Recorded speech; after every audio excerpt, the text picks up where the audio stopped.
શ્રી ગુરુદેવ દત્ત. સવાર પરી ચા પાણી નાસ્તો કર્યો, દોયરો.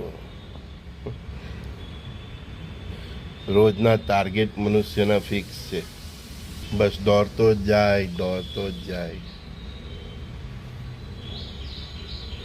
એ જે દોડ છે એનો અંત ક્યાં છે એનો વિચાર કર્યો?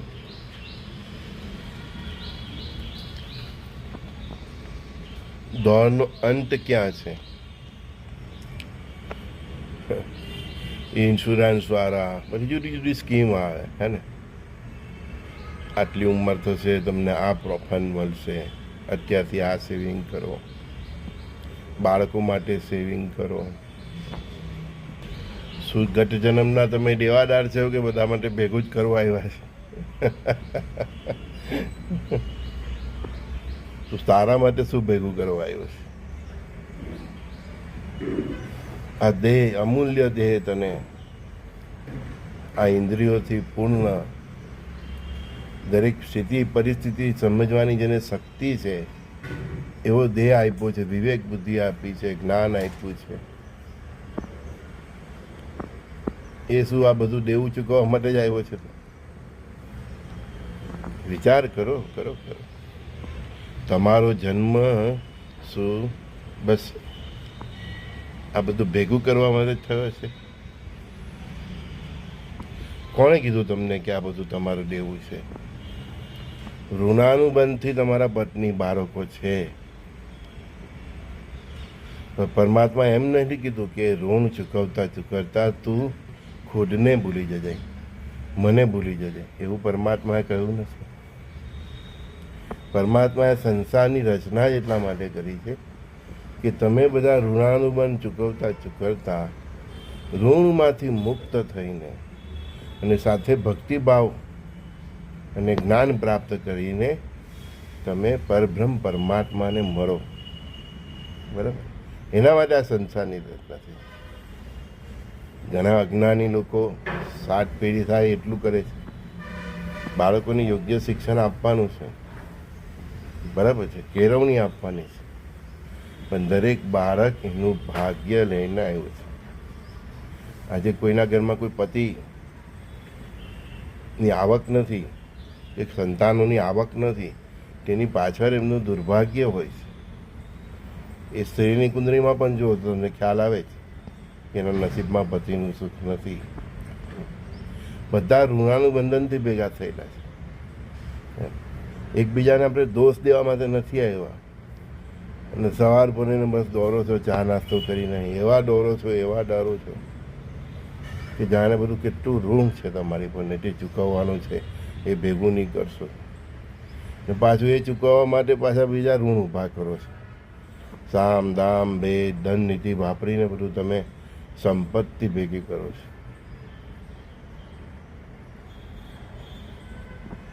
તમે વિચારો તમારી પાસે કેવી એવી કઈ સંપત્તિ છે જે તમે તમારા અથાગ મહેનતથી એટલે પ્યોરિટીથી પ્રાપ્ત કરી છે. ઘણી વાર તમે કેવું છે ને, ભૂકંપ આવે છે, સુનામી આવે છે, પૃથ્વીની છાતી પર તમે પાપથી ઊભી કરેલી સંપત્તિઓનો એ સર્વનાશ કરી રહે છે તમારો મોહ તોડવા માટે.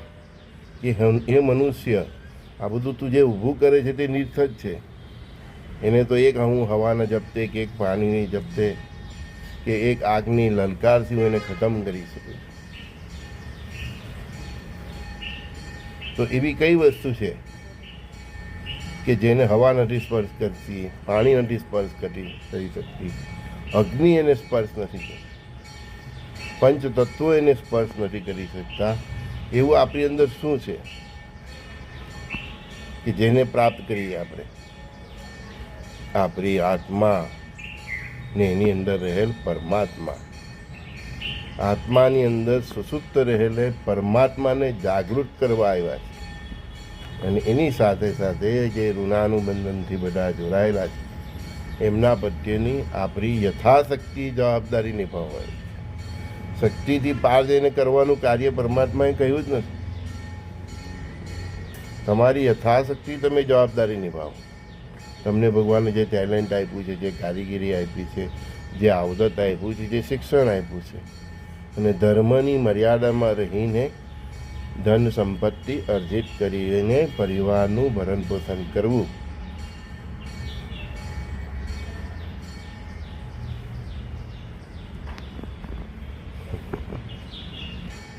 જીવનમાં થોડો આરામ પોતાના માટે પણ હોવો જરૂરી છે. જીવનમાં જેમ તમે જરૂરિયાતો વધારતા જશો એ જરૂરિયાત પૂરી કરવા તમે દોડતા રહેશો. એ જ તૃષ્ણા છે. તૃષ્ણાનો અંત નથી, મનુષ્ય દોડતો રહે છે. જરૂરિયાત પૂરતું દોડવું અને તૃષ્ણાઓને પૂર્ણ કરવા માટે દોડવું એમાં બહુ ફરક છે. પરમાત્માએ રોટી, કપડાં અને મકાનની ગેરંટી આપી છે.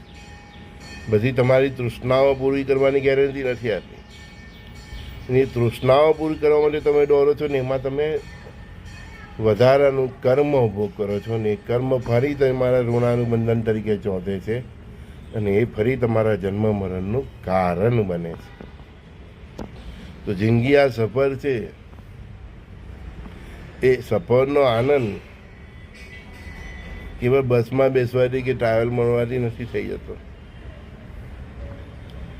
વચ્ચે વચ્ચે જે થોડો વિસામો લે છે, જે શ્વાસ લે છે, જે શાંતિથી બેસે છે, ખુદના આત્મામાં રહેલ પરમાત્મા એની નજીક જવાનો પ્રયત્ન કરે છે અને એની નજીકતા પ્રાપ્ત કરવી એ આનંદ છે, એ પરમાનંદ છે. આપણે નહીં ઘણીવાર કુળદેવીને દર્શન કરવા જઈએ, સવારે નીકળીએ અને દર્શન કરીને તરત નીકળી જઈએ, એવું નહીં. ત્યાં રહીએ, મુકામ કરીએ, જેટલો બને એટલો સમય આપણે કુળદેવી કે આપણા ઈષ્ટદેવને આપીએ, શાંતિથી બેસીએ, એનું નામ સ્મરણ કરીએ. એ આનંદ છે, એ દર્શન છે. એવી રીતના જીવનમાં તમને પરમાત્મા કેવળ દોડવા માટે નથી મોકલા. ઘણા કરે ને કુળદેવી દર્શન જાય, સવારે જઈને હાજર પાછો આવી જાય. બહુ દૂર દૂર હોય તો એને ચખ મારીને રોકાવું પડે એમ નહીં. દેવસ્થાનમાં જાઓ કે કુળદેવીને જાઓ, એક દિવસ રોકાવાનું કરો ને એની પાસે શાંતિથી બેસવાનું કરો. એવું જ આ જીવનના સફરમાં છે કે મનુષ્ય દોડતો જ જાય, દોડતો જ જાય. અરે થોપતો ખરો તો કોના માટે દોડે છે અને શું કામ દોડે છે? તમે એક મનુષ્ય તરીકે વિચાર કરજો. તમારી જેટલા પણ મારી ઉંમરના હશે તે બધા, તમે જેટલું અર્જિત કર્યું તમારા જીવનમાં ધન, ધાન્ય, સમૃદ્ધિ, એમાંથી તમે કેટલું એનો ઉપયોગ કર્યો. એટલે ઉપયોગ એટલે પાછો એવો નહીં કે સાંજ પડે ને બાટલી ખોલી કાઢવીને જલસા કરવા, બધા રજસ જલસા કરવા, એમ નહીં. તમે એનો કેટલો સદુપયોગ કર્યો. પત્ની, બાળકો બધાનું કરવાનું છે, બરાબર છે, ના નથી. અને એ ધન સંપત્તિમાંથી તમે કેટલું 10% પણ તમે તમારા માટે કોઈ સદુપયોગ કર્યો?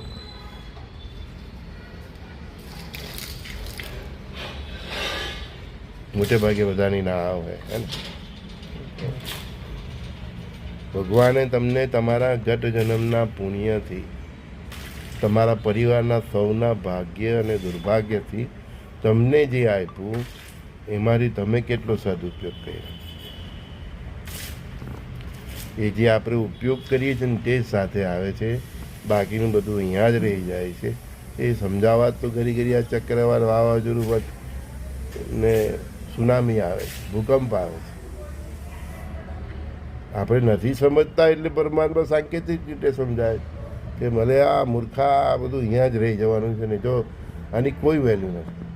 એની વેલ્યુ હતે તો પરમાત્મા એનો નાશ કરતે. આ શરીરની વેલ્યુ હતે તો પરમાત્મા શરીરનો નાશ કરતે. એ રીતના સ્થૂળ સંપત્તિની કોઈ વેલ્યુ નથી. એટલે વારંવાર પૃથ્વી પર ભૂકંપો આવતા રહે છે, જળપ્રલયો આવતા રહે, અગ્નિતાંડવ થતા રહે છે. એની એક સાંકેતિક ભાષા છે, પણ આપણે નથી સમજતા. એ સમજાવતો જ જાય, આપણે નથી સમજતા.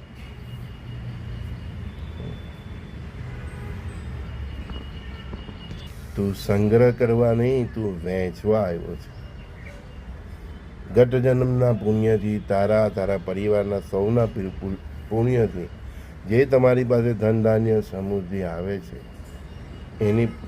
એમાંથી અમુક ભાગ તું ખુદ તારા સત્કર્મો માટે ખર્ચ, યોગ્ય જગ્યાએ ખર્ચ, અને એ બીજમાંથી વરવૃક્ષ થાય એવી રીતે ખર્ચો કર. એ તું જે કરી જશે ને ભાઈ, તે તારી સાથે આવવાનું છે. બહેનોને પણ કહું છું. બાકી તમે જેને પત્ની, જે પતિ, જે બાળકો, મા બાપ, એ બધું ઋણાનુબંધ છે. એ સૌ પોતપોતાનું ઋણ પૂરું થઈ જશે, અથવા તે પ્રમાણે બધા જતા રહેશે, અથવા જેનું તમારા પ્રત્યે જેવું ઋણ હશે તેવો એમનો વ્યવહાર હશે. કોઈની પત્ની માથા ફરેલ હોય, કર્કશી હોય, કોઈની એકદમ આજ્ઞાકારી હોય, ખૂબ જ પ્રેમ આપનારી હોય, કોઈનો પતિ એવો હોય, દારૂડિયો, પીઢેલ, આ બધું હે ને, જુગારી, સતોરીઓ. જ્યાં કોઈનો પતિ પરમેશ્વર જેવો હોય, એટલે તો પતિને પરમેશ્વર કહેતા, બરાબર. કોઈના સંતાનો આજ્ઞાકારી હોય, તો કોઈના સંતાનો હવ વિચિત્ર હોય, કોઈના પેરેન્ટ્સ પણ એવા હોય. આ બધા જે ભેગા થાય છે ને ભાઈ, એ તમારા એની સાથેના જેવા ઋણ છે એવા તમને પ્રાપ્ત છે. સમજાય છે? એમાં એ લોકોનો કોઈ વાંક જ નથી. એનો વાંક એના કર્મોનો છે. પણ પરમાત્માનું સેટિંગ એવું છે તમારી હાથે, જેવા તમારા ગયા જન્મના ઋણ બંધન છે એવો તમારો પરિવાર છે. જેની બહેનો આવે એના પતિનો જ વાંક કર્યા કરે, બરાબર. મેં કહું બેન, તને તારા નસીબમાં પતિનું સુખ છે એ તે પહેલાં તારા સોફ્ટવેરમાં જોયું છે? જોઈ લે પહેલાં. જ્યાં કોઈ જ્યોતિષને મળ્યા પૂછ્યા કે મારા નસીબમાં દાંપત્ય સુખ છે? સાહેબ આવું તો કોઈ સમજાયું જ નહીં. હા, એ આપણને સારો પતિ મળે કે ખરાબ મળે એ પણ આપણું બધું ભાગ્ય છે.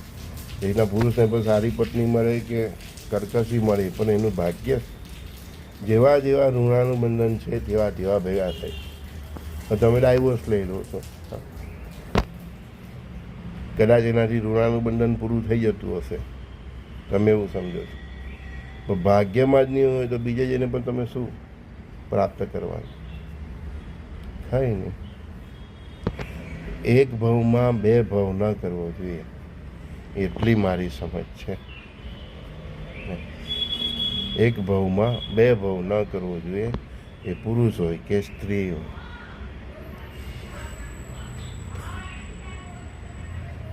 પરમાત્માએ જે આપ્યું છે એ વિચારીને જ આપ્યું છે, એવી આપણી સમજ હોવી જોઈએ અને શ્રદ્ધા હોવી જોઈએ. છતાં પણ નથી જ મેળ પડતો તો કંઈ નહીં, પ્રેમથી છૂટા થઈ જાય. ગઈકાલે જ કેવું છે કે તમે દુર્જનોની બુરાઈ કરશો, જેને તમારી સાથે ખરાબ કર્યું છે, એ ભાઈ તમારા પત્ની હોય, બાળક હોય, એનું તમે બુરાઈ કરશો તો એના જ પાપ ધોવાય છે અને તમારા પુણ્ય ઘટે છે. શાંત ચિત્તે સ્થિર મન રહીને આપણે આપણો માર્ગ કાઢી લેવાનો. પરમાત્માએ જે આપ્યું છે એને આપણું ભાગ્ય, સદભાગ્ય જ સમજવાનું, દુર્ભાગ્ય નહીં સમજ. કારણ કે જે આપ્યું છે તે આપણું કંઈ ને કંઈ પૂર્વનિર્ણિત કર્મો છે એના આધારે જ આપ્યું છે ને એમાં જ આપણું ભણવું હોય છે. આજે એક જગ્યાએથી છૂટા થયા, બીજી જગ્યાએ જોઈન થયા, બીજી જગ્યાએ છૂટા થયા, ત્રીજી જગ્યાએથી. અમુક જણા તત્કાલ ડાયવોર્સવાળા પણ આવે છે, 4 ડાયવોર્સવાળા પણ આવે. મેં કહ્યું બેન, હજુ ભાઈ હજુ હું બાકી રહ્યું એમ. એક અનુભવ થયો, બીજો અનુભવ થયો, સમજી જવાનું, બરાબર. અમારી ગુરુ પરંપરામાં તો અમે લોકો ક્યારેય કોઈને એક ભવમાં બે ભવ કરવાની સલાહ આપતા નથી. એનાથી વધારે દુર્ભાગ્ય શું હોય? એટલે અમે દરેક બાળકીઓને પણ કહીએ છીએ, પેરેન્ટ્સ આવે અમને મળવા, કે ગમે તેમ થાય તમારી દીકરીઓને પગભર કરજો. કે પરમાત્માએ એવું દુર્ભાગ્ય આપ્યું હોય તો કમસે કમ એ પોતાના પગભર હોય તો પોતાનું જીવન તો જીવી શકે. નાજે કેવો માહોલ થઈ ગયો, આને છોયરો પેલાને પકડો, પેલાને છોયરો આને પકડો. પરમાત્માએ તમને શું આપ્યું છે એ તો સમજો. ક્યાં સુધી આ છોડ પકડ કર્યા કરશો? એટલે કે આ પકડડાઓ ક્યાં સુધી કર્યા કરશો? એટલે મેં કીધું, મનુષ્ય સવાર ઉપરે એટલે ભાગતો જ જાય છે, તો પોતાનો તો વિચાર જ નથી કરતો કે પોતે ક્યાં છે, શેના માટે મને આ પૃથ્વી પર જન્મ આપ્યો છે. બસ આ મજદૂરી કરવા માટે જ આપ્યો છે. સવાર પડે દોડો, ધન સંપત્તિ ભેગી કરો, જરૂરિયાત પૂરતી ભેગી થઈ ગઈ, ઠીક છે, પણ એ જ્યારે ભેગું કરો છો એમાંથી તમે કેટલો ઉપયોગ કરો એ બહુ મહત્ત્વનું. કારણ કે મોત કહીને નથી આવતી. તમને એમ થાય કે વૃદ્ધાવસ્થા આવે કે 50 ઉંમર થાય પછી હું આમ કરા ને તેમ કરા. આજનું કર્મ આજે જ કરી લો. આજે કાલ કોણે જોઈ? બરાબર. ઘણા કે મારી સારા સાથી આવીને સાહેબ બધું અટકી ગયું, ધંધા વેપાર બધું ખોવાઈ ગયું. નહીં, કુદરત જીવનમાં બ્રેક આપે છે એટલા માટે કે જ્યાં સુધી તમે બેસો નહીં શાંતિથી, ત્યાં સુધી વિચારો નહીં કે ભાઈ બેસીને વિચાર એમ કે આ બધું આવ્યું ને પાછું જતું કેમ રહ્યું. સારા સાથી આવે છે શનિ મહારાજની, એ સબક શીખવવા જ આવે છે. જે હું આ કહું છું તે સમજાવવા જ આવે છે કે ભાઈ તું સવારથી ઉઠીને જે દોડ્યા કરે છે અને જે ભેગું કર્યા કરે છે એ કેટલું વ્યર્થ છે. તેમાંથી શું અર્થ પ્રાપ્ત કર્યો નહીં સમજાયું. હવે બેસ અને સમજ, ચિંતન કર. જ્યારે આપણે શું વિચારે કરે, શનિ મહારાજ આવ્યા એટલે મને આટલું નુકસાન થઈ ગયું ને આમ થઈ ગયું ને તેમ થઈ ગયું, મારા ધંધા વેપાર ચાલ્યા ગયા અને ફેક્ટરીઓ બંધ થઈ ગઈ. નહીં નહીં, એ તમને ફરીથી વિચારવાનો તક આપે છે. ને એ સારા 60 વર્ષમાં જે શુદ્ધ સાત્વિક જીવન ચરિત્ર સાચવીને જીવે છે અને સત્યના માર્ગે ચાલે છે અને પોતાના ભૂતકાળની જે ભૂલો થઈ છે એનો સુધારવાનો પ્રયત્ન કરે છે, એને પછી શનિ મહારાજ બલ્લે બલ્લે પણ કરાવે છે. તમે સબક શીખી ગયા એટલે ભગવાન ફરીથી તમને ધન ધાન્ય સમૃદ્ધિ આપે છે. પછી પાછું અંધ નહીં બની જવાનું. એ ધન ધાન્ય સમૃદ્ધિનો, સંપત્તિનો પછી યોગ્ય ઉપયોગ કરવાનો. દુઃખ આવે છે જ આપણને સબક શીખવવું. જ્યારે આપણે શું કરીએ છીએ, કેવળ દુઃખની ફરિયાદ કરીએ છીએ. એટલે હું બોલું છું ઘણીવાર કે દુઃખમાં સુખ શોધવાની કળા શીખવી જોઈએ. દુઃખમાં જે સુખ શોધે તે જ માણસ છે. સંપત્તિઓ આવી તો કેમ આવી એ પણ વિચારવું જોઈએ. જ્ઞાની માણસ હોય તો અમારા જેવાને પૂછે કે બધું સાહેબ મારી પાસે આટલું બધું ધન ધાન્ય સમૃદ્ધિ આવે, હવે આનું શું કરું? પૂછ્યું કોઈ દિવસ? એવા પૂછવાવાળા પણ છે. તમારી કેટલાય પૂછ્યું કે મારી પાસે આટલી ધન ધાન્ય સમૃદ્ધિ આવે છે, એનું ગુરુદેવ મારે શું કરવું જોઈએ? ક્યારે કોઈ પૂછતું નથી. સારો ફ્લેટ બનાવો, સારો બંગલો બનાવો, સારી વાડી બનાવી, પછી બધી રીતના જલસા કરવા. દુઃખ આવે ત્યારે બધા પૂછવા આવે કે દુઃખ કેમ આવી. સંપત્તિ જ્યારે ભગવાને ધન ધાન્ય સમૃદ્ધિ આપી, સંપત્તિ આપી, ત્યારે તે અમારા જેવાને પૂછવું હશે તો દુઃખમાં પૂછવા નહીં આવવું પડતે. સમજાય છે? આજના સંવાદનો આ જ સાર છે કે જ્યારે પરમાત્માએ ધન ધાન્ય સમૃદ્ધિ આપી ત્યારે તે પરમાત્માને કે સદગુરુને કે અમારા જેવાને પૂછ્યું હતે તો દુઃખમાં આવે ને ત્યારે પૂછવા નહીં આવવું પડે. હા, હવે સમજાય. સવાર પર એને દોડ કરે છે ને તો આ પણ પૂછી લે. ચાલો, સંજય બોરીવાલાના સર્વે સખાઓ મિત્રોને પ્રણામ. શ્રી ગુરુદેવ દત્ત.